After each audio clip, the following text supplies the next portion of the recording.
Thank you very much for coming, everybody. My job is to stall, not to blather, but those of you who've been to my lectures before will know exactly how well I can do that for about 45 minutes.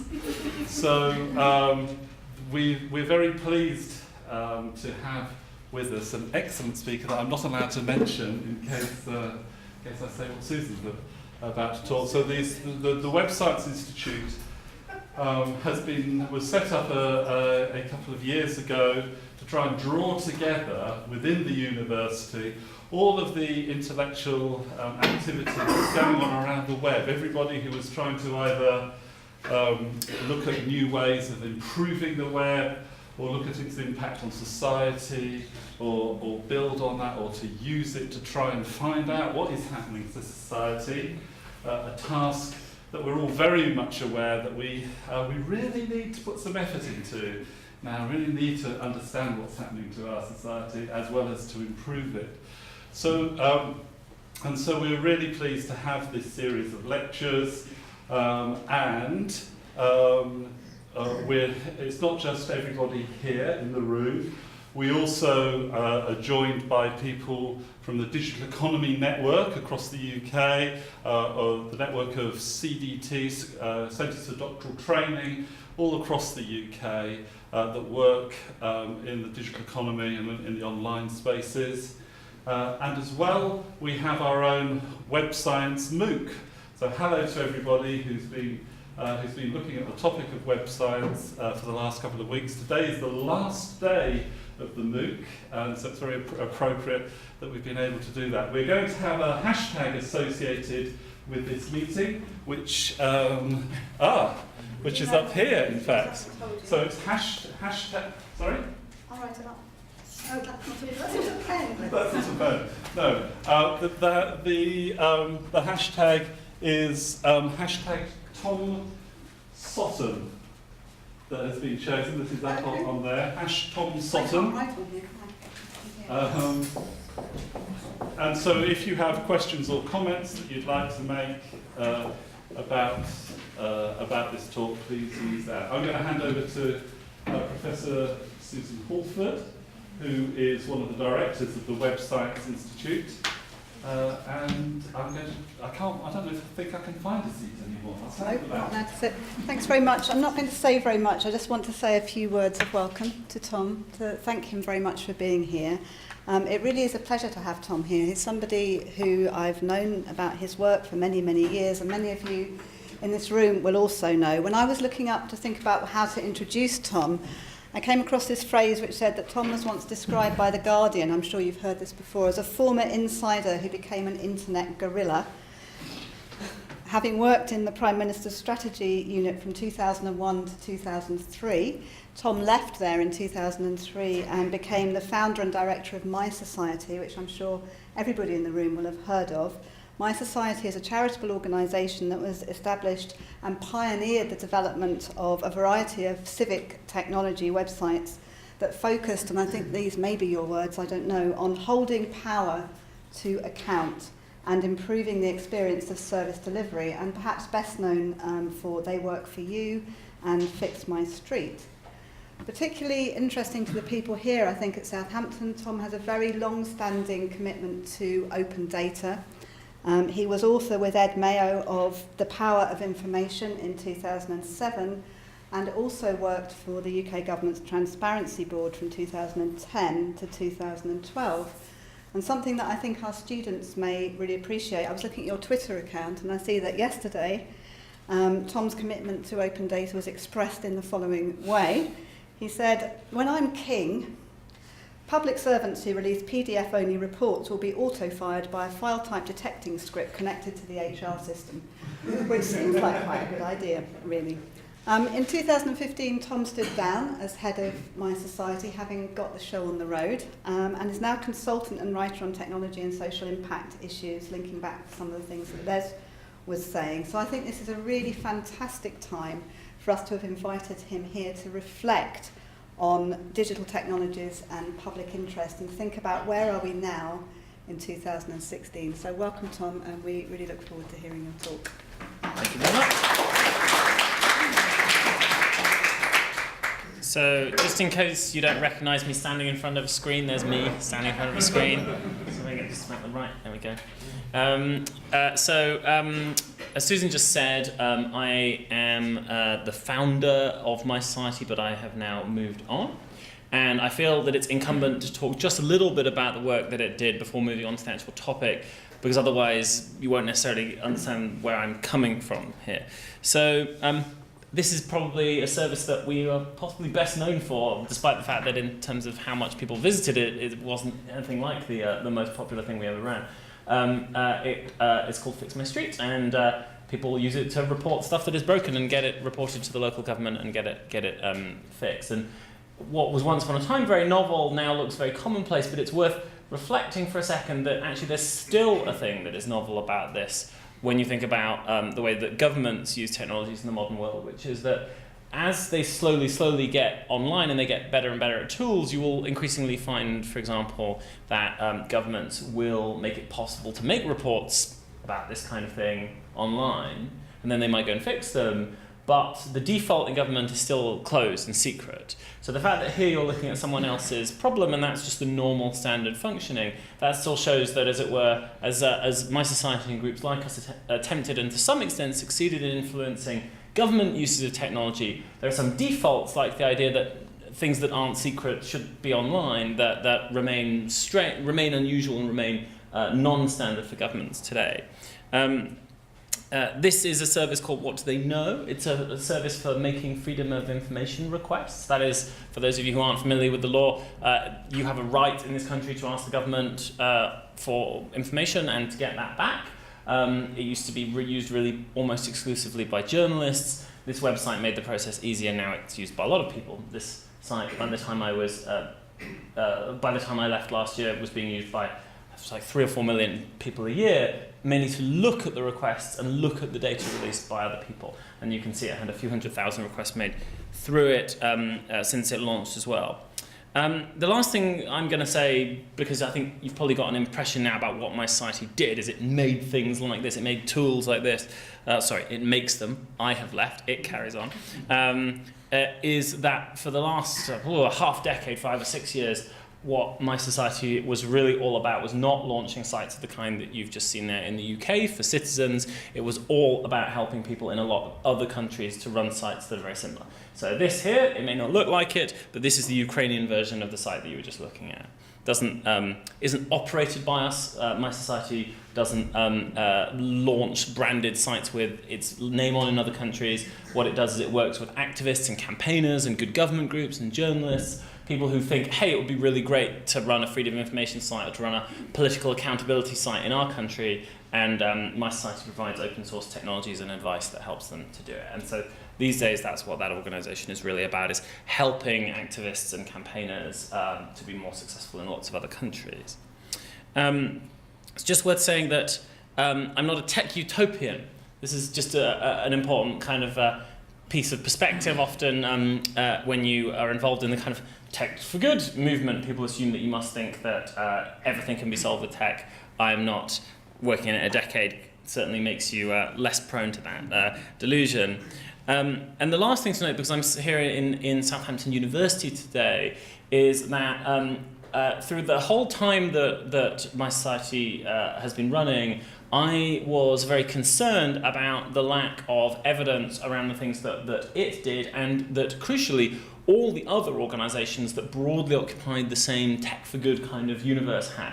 And so pretty much my last significant act before I left was to found a research division within my society that was partly about publishing good quality research about the use and the impacts of the services that my society ran. But actually, I'd say that was probably like 1/3 of the reason for doing it. 2/3 of the reason was to promulgate to the field of what I would call my peers, people like me who founded and ran similar organizations in the sort of tech for good, civic tech universe, that research was even worth doing at all, that it was worth taking time and spending money. Now, for those of you academics, the idea that research is, a thing that people might not think of doing, that might seem horrifying, but generally the personality characteristics of people who are good at setting up websites and apps and the kind I've just showed you means that they tend to be very, very driven, very convinced people who know exactly what they think. That means that the nagging doubts that leads one to spend time doing research are not always there. So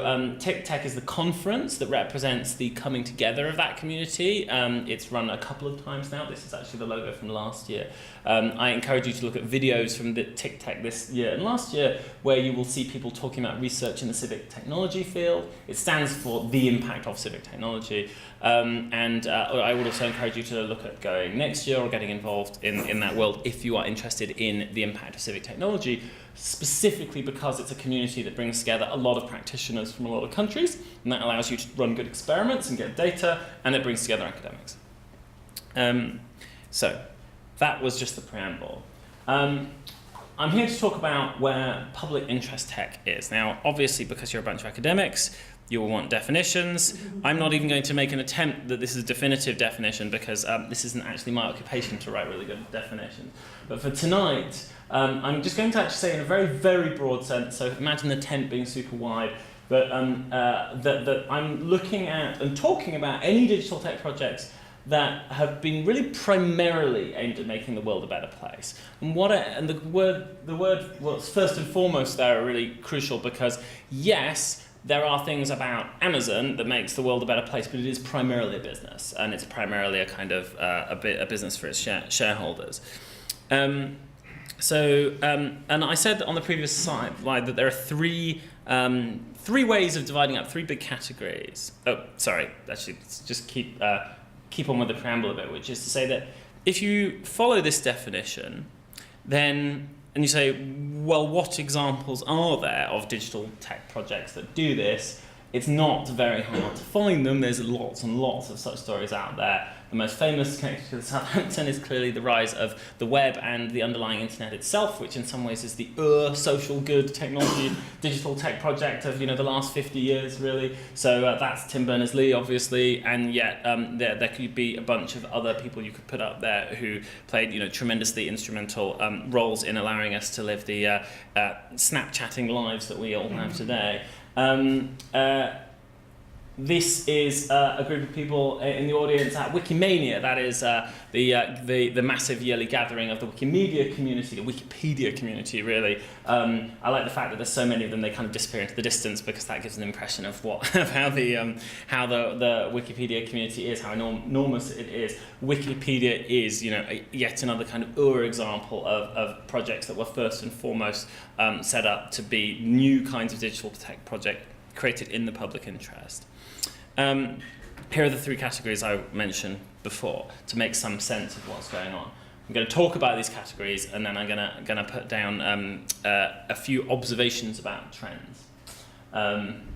So, roughly speaking, the first one is projects that simply allow us to live in the modern digital universe in any way, shape, or form.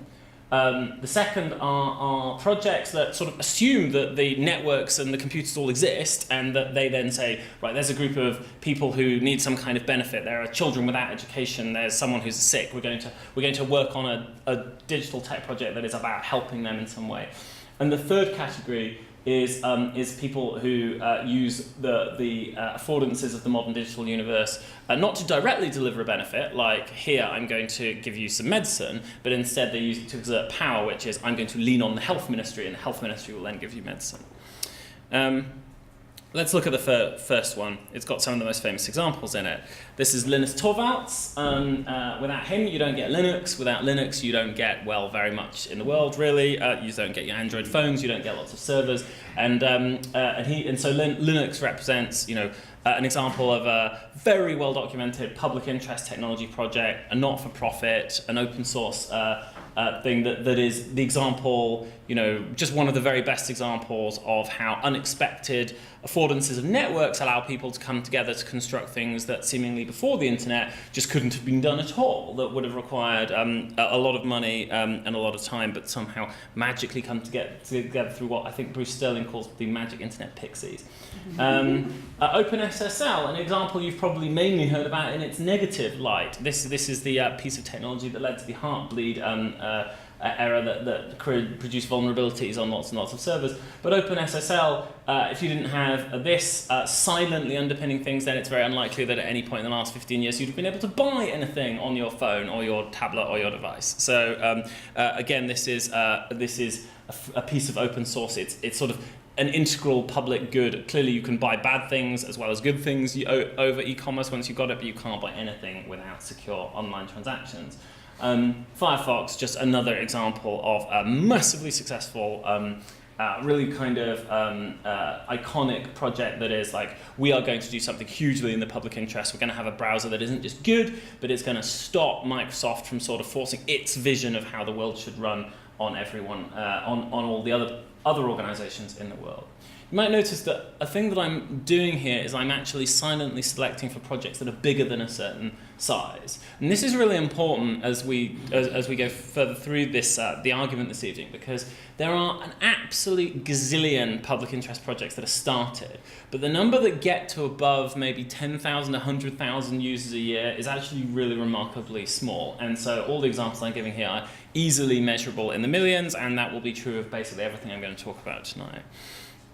I say that this first category is about projects that just make the internet work at all, and I've talked about networks and security and browsers, but actually there's a whole range of things that make the internet work that are just about simply allowing people to use devices and networks at all. So the Tinder Foundation here, with its tragically hilarious name, is actually not the dating app. It is pretty much one of the biggest organisations in the UK for helping people who can't use computers use computers. If you've never heard of it, it's because you're already online. It's not for you, and yet it's really reached an enormous amount of scale. It's helped a huge number of people.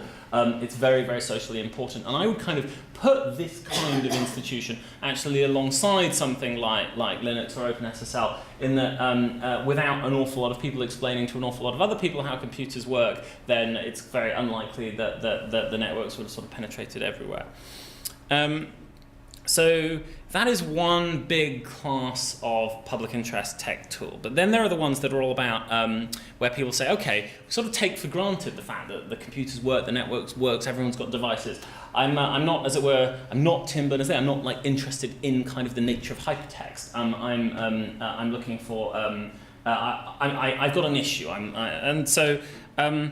The Wikimedians are an example of these people again, actually, because they think that essentially implicit in their constitution is that ignorance is a terrible crime, and that lack of education is a terrible crime, and that if they can make the world's best encyclopedia, that they can essentially help people who wouldn't otherwise have access to that information.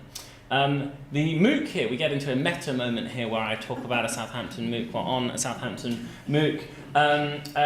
This is the universities doing a sort of a variant on what the Wikipedians are doing, which is saying there are a certain group of people out there, we don't currently reach them. It would be good for the world if those people were able to learn in a way that they can't at the moment. Lots and lots of time, money and energy being spent on these, and some of them are obviously having very large usage, although I am clearly aware of the endless debates about the extent of impact. Here is Spacehive, a British crowdsourcing site. The reason that I show it to you instead of Kickstarter, even though Kickstarter is much bigger, is that Spacehive is really socially focused. It is each thing on it, each crowdfunding exercise on it has a more explicitly social mission. You won't find like really cool video games on here, really.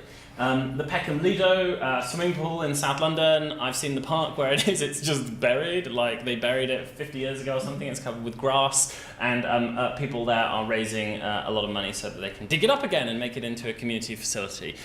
This is a great example of where someone has built a platform that is Spacehive, because they feel that there are communities, especially in the UK, that should be able to essentially gather together community money to do things that will benefit those communities. So that again is that they've identified a problem. The problem is communities not having enough resources and services. They've identified a technology they've implemented, and as you can see here, it looks like it's working reasonably well. Crisis text line. This is very interesting, especially if you live in the UK, because it doesn't exist here. We're all familiar with Samaritans, and probably some of us are familiar with Childline. The idea in both these services, whether you're an adult or a child, is if you are at the lowest possible point in your life for some reason, you phone up and a friendly person talks to you. Crisis Text Line is much newer than those. Those services I described are decades old. This is an SMS-only crisis line for people in America. It was mainly aimed at young people. Turns out it's being used by absolutely everybody. It is fundamentally, although it doesn't say it on the tin, it doesn't say it up front, it's essentially a suicide prevention service. It's like the Samaritans. It has been so wildly successful since it began that the people running it, who are an amazing team, have occasionally had really big tech and volunteering problems just to keep it going. They're some of the only people I ever know who've demanded that people take down viral posts on Facebook in order to manage their load. Again, huge, serious, significant social problem, a very well-honed technology answer. And again, there with the number in the millions up there, that is the kind of scale which I've said is sort of my default filter this evening. I'm only really here to talk about things that have made it bigger.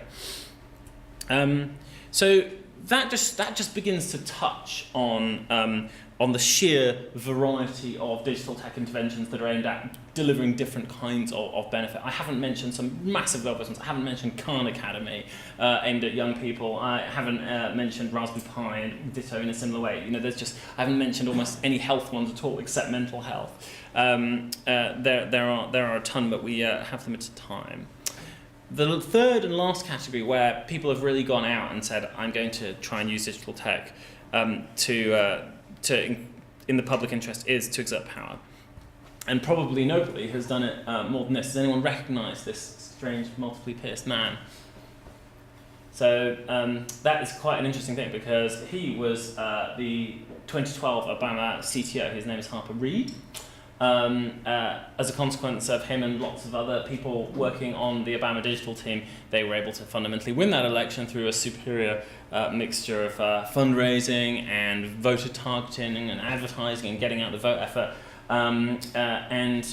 Even though you might say, oh, well, in a pre-digital world, maybe Obama would have just won that election against Romney anyway, there is no doubt that the enormous tech superiority that they had as a team and the ability especially to raise small dollar donations through incredibly highly optimized, incredibly easy to use online donation portals, which are like, if you think how easy it is to buy things on Amazon, it's like they made it even easier than that, which is really like shockingly, frighteningly easy. So there is someone who has used tech to exert power over claiming the presidency, which is the US presidency, which as we know is the iconic kind of most powerful position in the world. Here is someone involved in using power in a different way. This is ISIS, who works for the Tor project. The Tor project, as some of you may know, is a way of browsing both the internet and the dark net through using technologies that mean that it is very unlikely that you will that who you are, the person doing the browsing, will be detected. It is hugely controversial, of course, because for every freedom fighter using it to avoid oppression by their government, there is somebody buying child pornography. But at the heart of it is a very complex piece of technology. She's one of the core developers on it. These people essentially are not, so if Harper was aiming at like the US presidency, the people behind the Tor project are essentially trying to put hands into the power into the hands of anyone who is not a government, largely. That may be a slight stereotype, but that's generally the kind of political, the pro-freedom tradition that they come from. Here's a different form of using power. This is the alleged troll factory that operates in Russia at the moment. I've actually forgotten temporarily what town. It might be St. Petersburg. This building is, according to various reports, full of professional online trollers whose job is to essentially cast doubt and confusion over people who essentially are in any way, shape or form sort of anti-Russian or critical of the Russian regime. And there's literally hundreds of people in there, and they work all of the time so that any time a news article goes up almost anywhere, or anything appears on social media that relates to Russia, instead of, for example, the comments field filling up with like that's terrible, the Russians really shouldn't have blown up that aeroplane, the thread becomes full of doubt and counter stories and so on and so forth. This is attempting to use someone else's tech platform for a national government to be able to achieve its geopolitical goals. So that's another kind of tech and power story. And here's one very, very relevant to those of us watching the news today. I put simply a hashtag rather than a photo because in the last few years, or really the last couple of years, this hashtag has become completely inseparable from the civil rights movement in America. And yet it really, in some senses, it literally is just that string of characters, right? It's like it might, at this point, it probably does in fact have a website, but that is not its primary kind of modus. It's a meme instantiated in some characters and a hash. It is about power. It's about trying to fix American race relations. So I've talked about three big, broad areas, and we can come back in the questions to other things, other projects that would go under any of those headings. But I want to talk about some trends that I have observed. And here, those of you who are quantitative social scientists, here you're going to despair because you're not going to see a whole lot of numbers. I'm sorry. I will talk a bit about that actually in a minute. So here are a bunch of what I thought were probably just the most famous and possibly in scale terms, some of the biggest public interest technology projects that really get cited very often. I've put my society there rather vainly. My society is perfectly successful, but it's not as big as these others. The reason that I've put it there is because it has struck me of late that it's actually been quite a while since a really since a relatively large public interest service like this has kicked off, that has achieved scale, that is itself a piece of technology. That is to say, unlike Black Lives Matter, which is a hashtag inside someone else's platform, all of these things here are more or less complex technology projects in their right. They are sort of independent things on the internet, and some of them are massively, massively technologically complicated. And although they get shared through social media, they all sort of exist without it. And I think it's I've been asking various people recently to name projects with this kind of success that are from inside the last 5 years, and I will ask you at the end to what extent you can put up things that are as big as. In fact, here's my challenge. I want you to name projects that are as big as the smallest of these that come from inside the last 5 years. So if this trend is true, and if I haven't totally made it up, then it raises a very interesting question, which is actually, how are we now past the peak of people attempting to do genuinely novel public interest technology projects? Are we entering a kind of a new era where this will look a bit like a historical blip? Here are some examples of things that are from the last 5 years, and I put these up as a way of just reiterating the extent to which these very, very different topics, which have been cited massively as, like, each one of these has been talked about extensively through the lens of this group, are all fantastic at using the internet. They're brilliant on the internet. If the internet didn't exist, X or Y or Z would fail. You can go and Google and you'll find endless numbers of people arguing that is the case for any of these. Where it says feminism, that's really essentially is the resurgence in feminism, but I was trying to keep it tidy. What's interesting to me is these are unarguably incredibly big and socially important, all of them.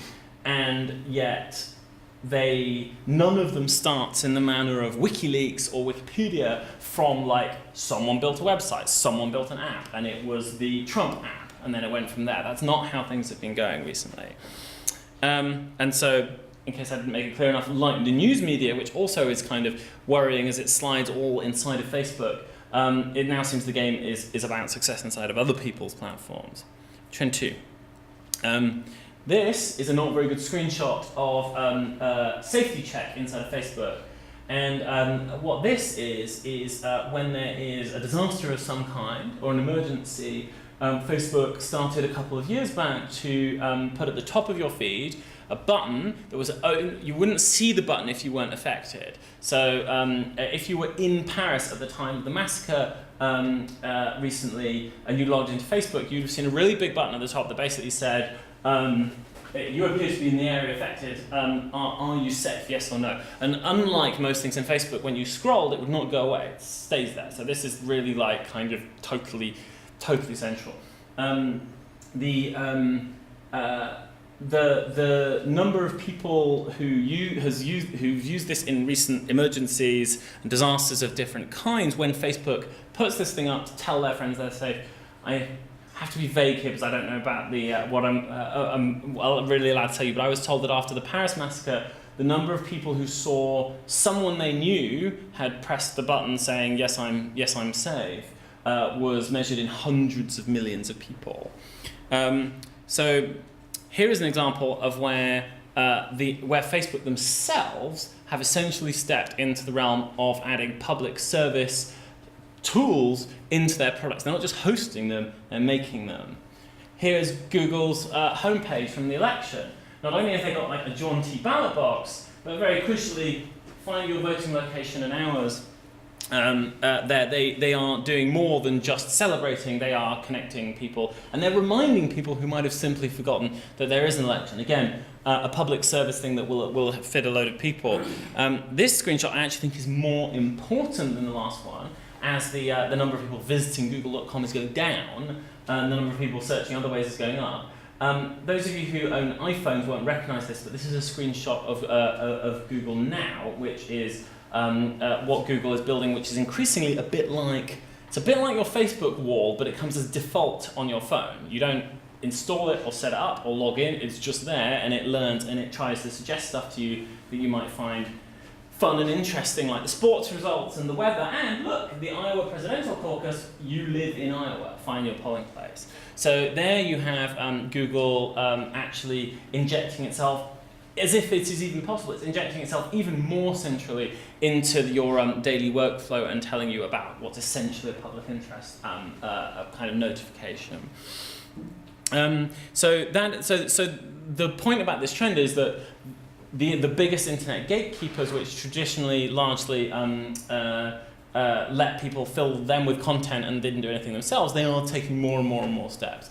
I strongly encourage you to just try Googling this evening for, as in straightforwardly Googling for Hillary Clinton and Donald Trump. And unless Google is not showing you because you're in the UK, which is possible, you will see that it now injects immense amounts of structured information on things like their political, their campaign finance and their positions on different things directly into the search results. In other words, they don't just return a result to HillaryClinton.com. They have made a judgment, which is that you, the members of the public, you deserve to know where Hillary gets her money from, and they have they've put it there in Google One boxes, I think they're called, just the boxes that you see in Google search results. One of the only companies, interestingly, that isn't doing this very much at the moment is Apple. I wonder how long it will be. Trend 3, the rise of the mitigators. I would say that about 10, 12 years ago, if you ask most people who said, right, I'm really interested in the internet, but I'm also really interested in politics or social science, that by and large, the lens they would have been looking through is the following lens. They would have been going, can I use some tech to attack some problem I think is really important? Can I, can I make a website like Khan Academy that will give really, really awesome education to people who go to schools that are not very good, right? Or that teaches people in a better way in the first place. I think there's been a real change. It's been coming slowly, but it's really sped up in the last 2 or 3 years, where a lot of people who are just saying, right, okay, I am a person, I am fundamentally interested in like tech, but I'm also interested in like society and public interest. And I think that the number of projects and people and organizations who approach it from the angle of tech is dangerous and is creating harm, and we need to do really positive, constructive things to address that harm, I think that group has been really surging recently. This book here I showed you partly because it's a great cover and a great title. This has been circulating recently. It will be out in like a month or two. I think this is like you're absolutely a classic example of the right book at the right time. How big data increases inequality and threatens democracy. And particularly what you have in here is you have chapters on things like when the police force uses algorithms to work out where it should send police officers, or do you end up does the algorithm that in its seemingly kind of emotionless computery way and says, oh, well, the police should go here and the police should go there, does it either create or reinforce inequalities in society and other forms of social problem? I'm particularly aware of this general issue that the internet not only the internet gatekeepers, but faceless organisations like credit card companies and police forces increasingly use data in ways to make decisions about you. Yes, you can have a mortgage. No, you can't go to that university. Where at some point along the line, whereas it would have used to have just been a panel of people or a single person would have looked at your application and thought about it, now increasingly your application will go into a computer, the computer will score you, and if there is something horrible lurking in the computer, then even though you deserve that thing, you deserve the mortgage, you deserve the university place, it may very well spit out something that says, no, you don't deserve it, you're not going to have it. And this is like just the most enormous upcoming problem, and that's why this is an example of for those of you who want to be academics, it's a perfect example of publishing the right book at the right time. The part of the reasons I said this is a trend here is for those of you thinking, where do we go next? What do we work on next? If you look at the world through the extraordinarily narrow lens of how on earth can I get paid to work on things, how will I have a life where I do not end up in total penury because I picked a topic that is out of fashion, this general universe of there are social problems coming from from ubiquitous computing, and we need to tackle them. This is a total growth area, so run towards it if you want less trouble paying the bills. So these are some questions that come out off the back of those three trends, and these are questions I hope to discuss with all of you, and I hope, of course, you'll have some of your own, but these are ones knocking around in my head at the moment. So, am I right about the fact that there seem to be fewer grand new tech projects that are not sort of uses of social media, that are not ISIS just being amazingly good at YouTube, or Black Lives Matter being incredibly good at Twitter? Have I just fundamentally got that wrong because I am too Anglo-centric or too stupid or too old or something? Are there actually major new waves of public interest technology that I have just failed to pick up on, which means that actually it's just sort of untrue that my overall hypothesis that we saw this big wave, but now essentially we're entering a world where most forms of social good on the internet are done through the gatekeepers? Have I just missed something really important? And I'm interested in not things that might be.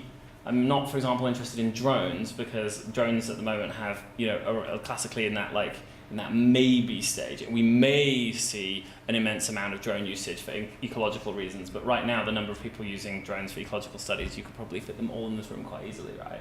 I'm interested in whole sectors of fields where you are aware of projects that have already scaled up, that are very public interest, that kind of that push against this slightly depressing thesis that actually it's all about the gatekeepers these days, and it's all about what the gatekeepers let on, and it's all about who is really great at using the gatekeepers and who isn't. And since it may be all about the gatekeepers, sorry, that's only a hypothesis at the moment.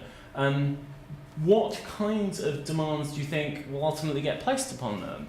And what I mean by this is, here's three examples of things that British broadcast TV was forced to do. Those of you who didn't grow up here might be less familiar with them. 999 is just the fact that the British Telecom has to provide a service where you can get through to emergency services whenever you want, and you're not allowed to connect to the BT network if you can't do that. That's a telecoms gatekeeper. When it comes to all the broadcast TV channels in this country, traditionally, there was a bad language and obscenity basically filter before 9 p.m, rather eccentrically called the watershed. If anyone knows why that is, I don't know. And that was a case where essentially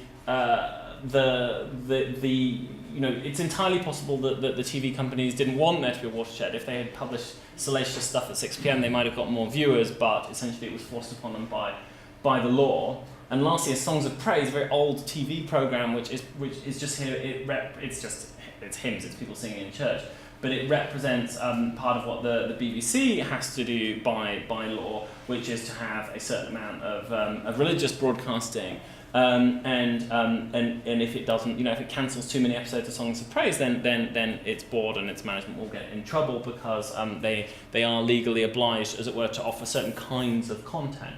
So those are examples of ones that already exist and that shaped a lot of people's childhoods. What kinds of demands do you think might start appearing that relate to, are we gonna get countries saying Facebook is totally welcome here, but if fewer than 10% of all the posts on the Facebook wall contain religious content, then you're not allowed here.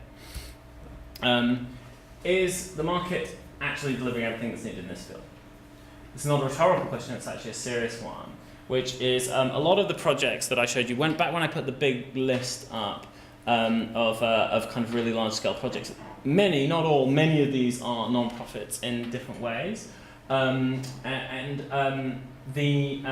is an interesting question, which is as the gatekeepers become more important in delivering public interest projects of different kinds, either their own or ones that are funneled through them, can we just get to an era where we just say, actually, people trying to actually build technology tools, people building kind of big bits of tech to kind of fill with content, or even in the case of Tor, not fill with content, just building big bits of tech. Do those projects, are they increasingly unnecessary because the gatekeepers where you find everything, Twitter, Facebook, Apple, Amazon, etc., they have such massively robust business models? Maybe the only role for non-profit public projects these days is just simply limited to the question of mitigation. It's limited to the question of regulating and checking on those gatekeepers who are otherwise, completely unregulated. So, 4 questions. Essentially, am I just being completely stupid? What's coming up? What kinds of things do you think will get foisted as demands from the public on the gatekeepers? And is there actually a role for the non-profit universe here beyond simply pushing those gatekeepers into behaving better? Thank you very much.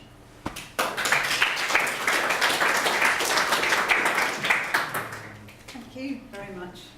Really thought-provoking, and it really fits in with some of the discussions we've been having in and around the Web Science Institute, particularly around the role of increasingly powerful players in a whole variety of ways. But I haven't thought of this particular way in which you're describing your thesis about what's happening to these kinds of civic tech activities inside the gatekeepers. So, I don't know if you can remember all the questions that Tom's put up here. Hopefully you can remember 1 or 2 of them. Over to you. Has anybody got some answers or some further provocations? Caroline? Well, citizen science is something here at Southampton that SOCIAN project is particularly interested in. I wondered if you thought about how Zooniverse and its popularity and people's active help in science is something that could be added to your list.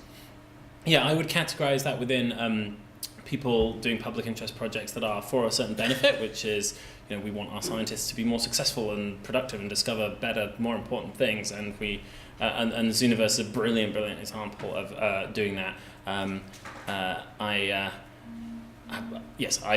I completely accept it's in here. I would actually ask an interesting question though, which is, do you think citizen science is net growing, or is it also past a peak? And that's not a rhetorical question. It's a genuine question based on a lack of familiarity with projects in that field. Joanna. Thank you very much. Your 4th question about is the civic tech for good limited to pushing back on governments and saying, we need to do this better.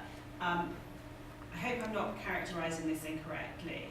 because I haven't got it in front of me, but I think recently you wrote a blog that suggested, in fact, civic tech and, in fact, citizens need to step up and push quite a lot harder than we're doing at the moment to governments.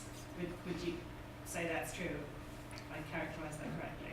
I can't remember. I don't know which post you're referring to, but I do think that I expect there to be a lot of demands made of the gatekeepers, and the idea that, oh, well, they're kind of based in California and they're not really here, they're sort of in cyberspace, therefore we can't demand anything from them. I think that is quite rapidly falling away, and it's beginning with questions of essentially anti-terrorism policing. Can we have your data? But I think it won't be massively long until you find, for example, the religious example I give is a provocation, but I don't think it's wildly implausible to think that at some point in the not massively distant future, someone's going to say, the government of a country is going to say, like, you are welcome to operate here, but we demand a minimum of a certain amount of this kind of content. And it need not be religious indoctrination. It could be Scandinavian countries saying, like, at least a certain amount of the content must, kind of celebrate diversity and tolerance, but you've got to, in the same way that our TV channels have to. I don't have a particular list of demands that I want from that, but I am expecting I'm expecting it to be a pattern, those demands emerging and the companies fighting them and sometimes winning and sometimes losing. I think that is all. We're already seeing that, although at the moment it's mainly limited to anti-terrorism and privacy. Yeah, could I just ask Tom about sort of competing notions of what the public interest is?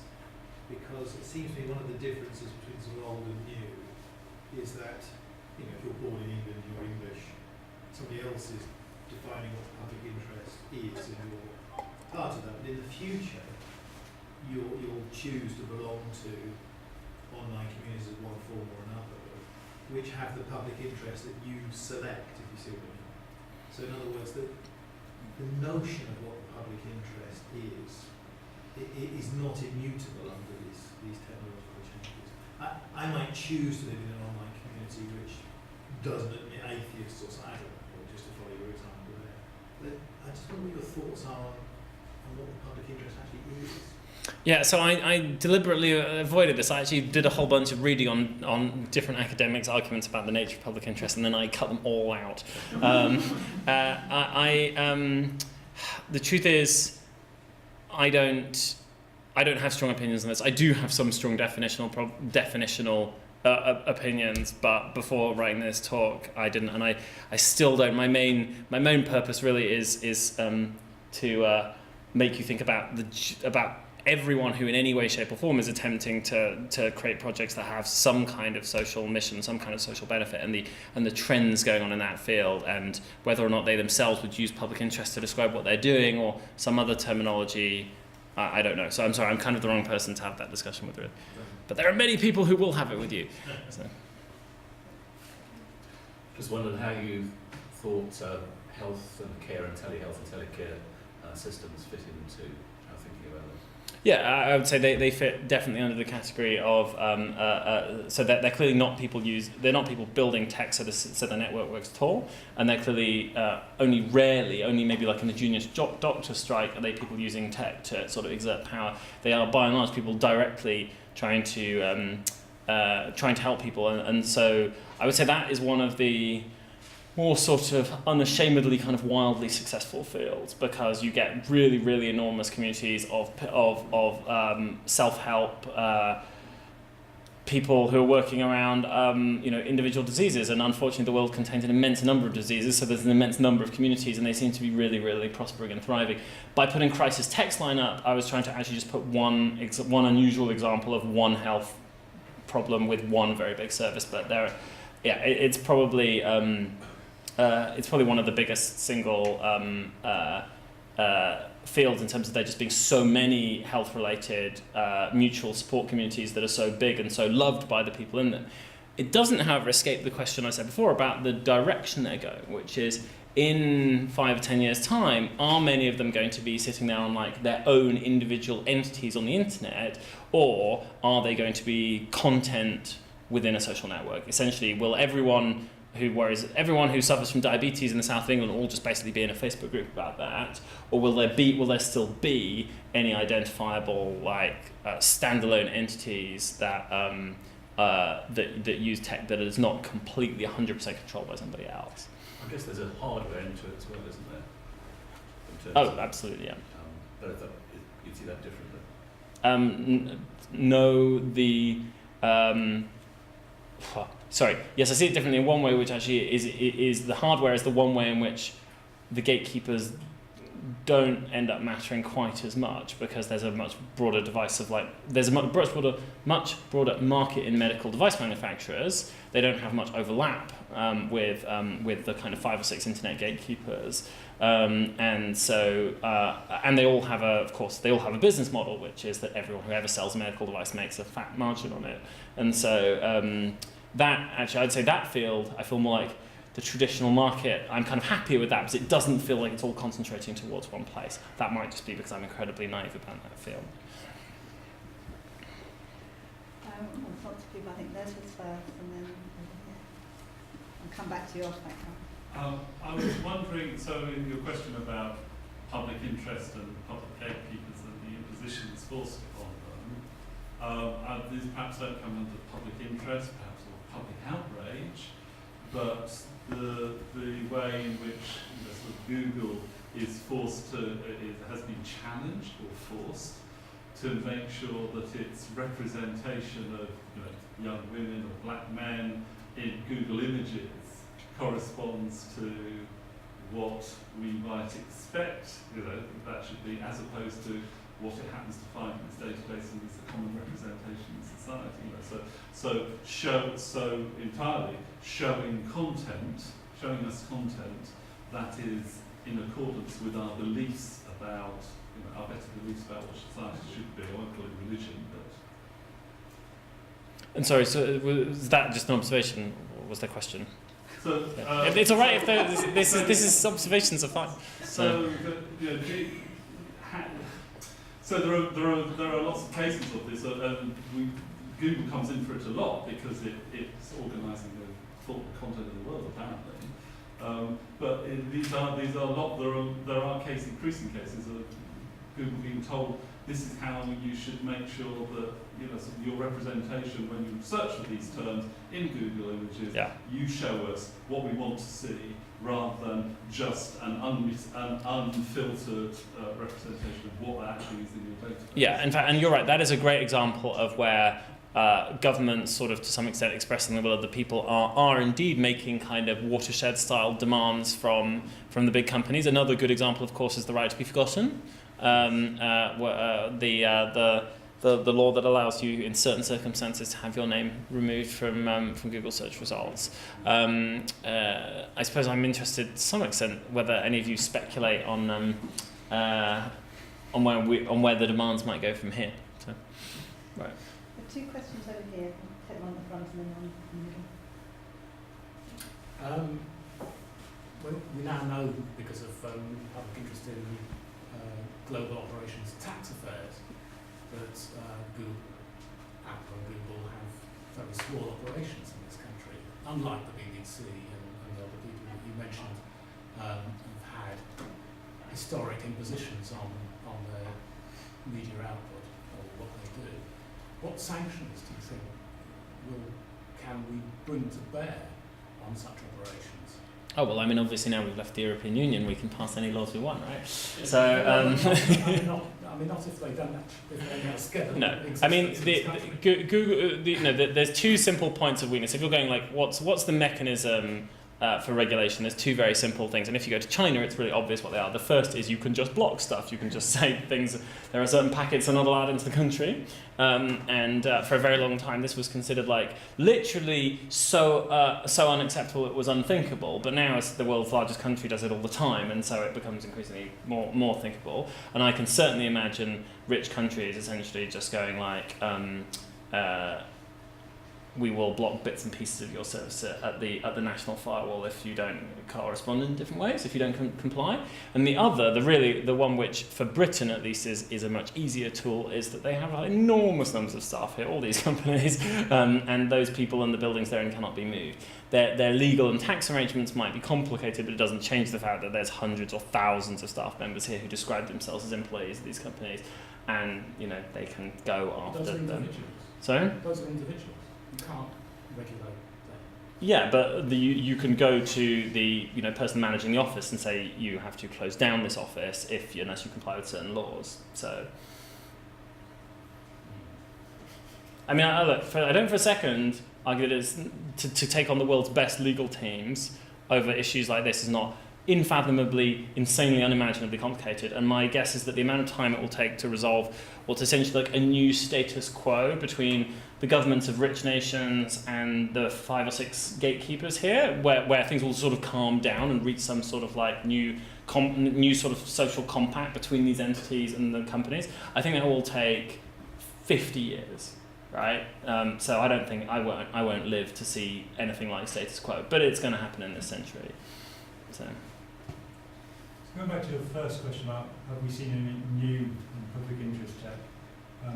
Where do you place government digital services in this environment? And I use the plural deliberately.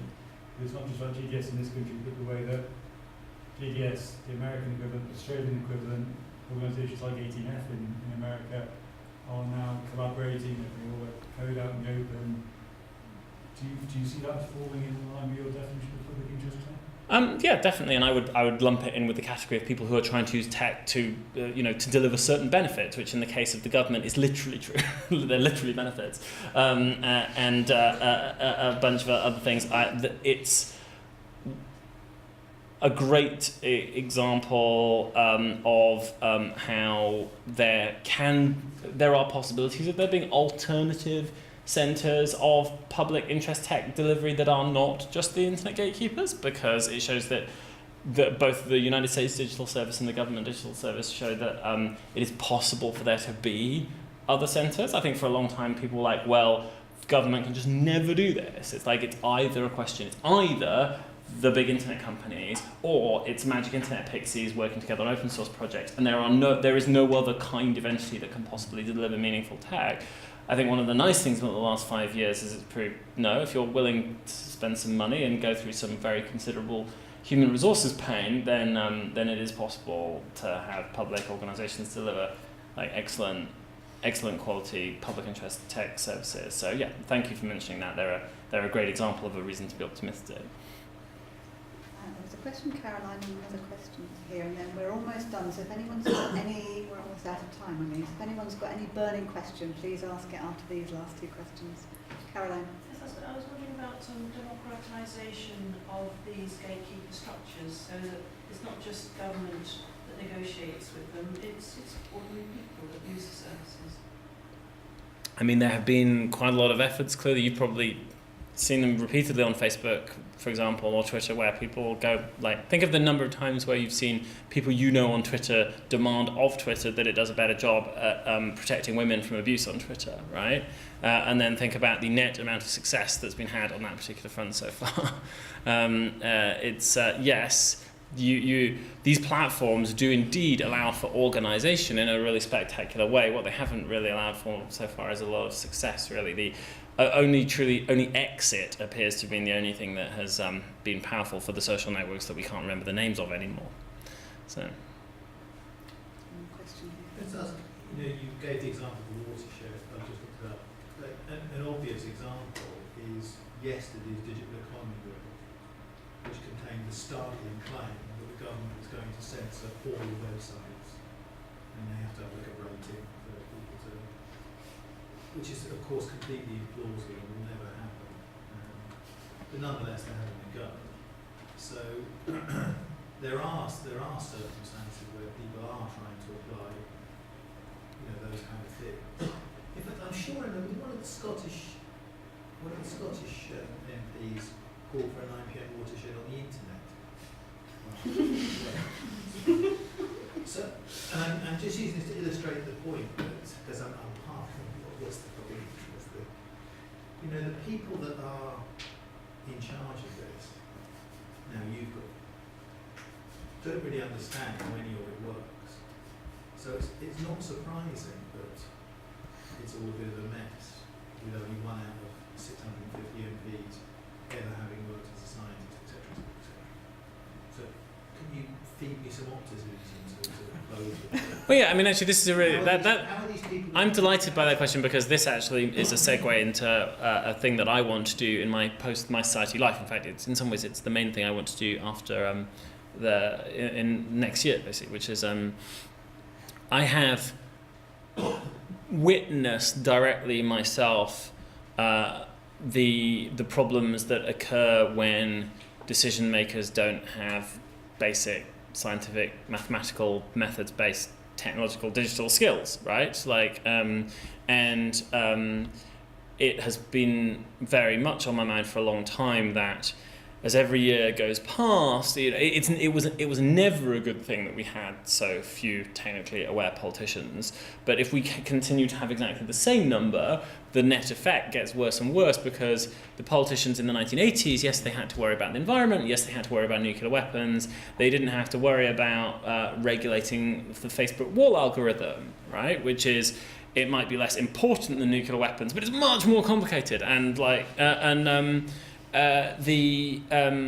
and so I've actually decided that for me personally, my big project probably for 2017 is going to be working on how do universities need to change in the nature of graduates that they produce, where they know in advance that those graduates are the kind of graduates who will probably end up in positions of power.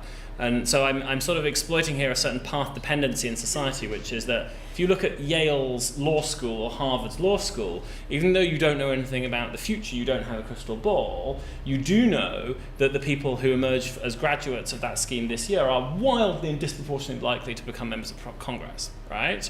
So if that course doesn't prepare them on any of these fronts, then the likelihood is when they have to regulate, Facebook's 9th wall, Facebook's virtual reality wall, at some point in the distant future, that they won't have any of the skills required, and they'll just basically get killed by Facebook's lawyers. So I want to work first on the question of can you make hybrid special courses that create the kinds of graduates who can make better decisions. That's a first difficult step. The second difficult step is, if you develop teaching methods and curricula that allow people to make better decisions on this stuff, can you then later on reverse them into things like, what does Michael Gove have? He has an English degree from Oxford, right? Can you kind of, if you know that people with those kinds of degrees will be disproportionately likely to be national newspaper editors and politicians, then to what extent can you attempt to go to those universities and intervene in those places, just playing a kind of a numbers game based on the future? So, but step one is, can you make dedicated courses or modify them in places like schools of government? Can you make a master's in public policy, for example, that would produce a cohort of people who, yes, they could handle foreign policy crises, but yes, they could also buy healthcare.gov without totally screwing it up. And I think that's the first order aspiration. So anyone who's interested in that problem, come and talk to me.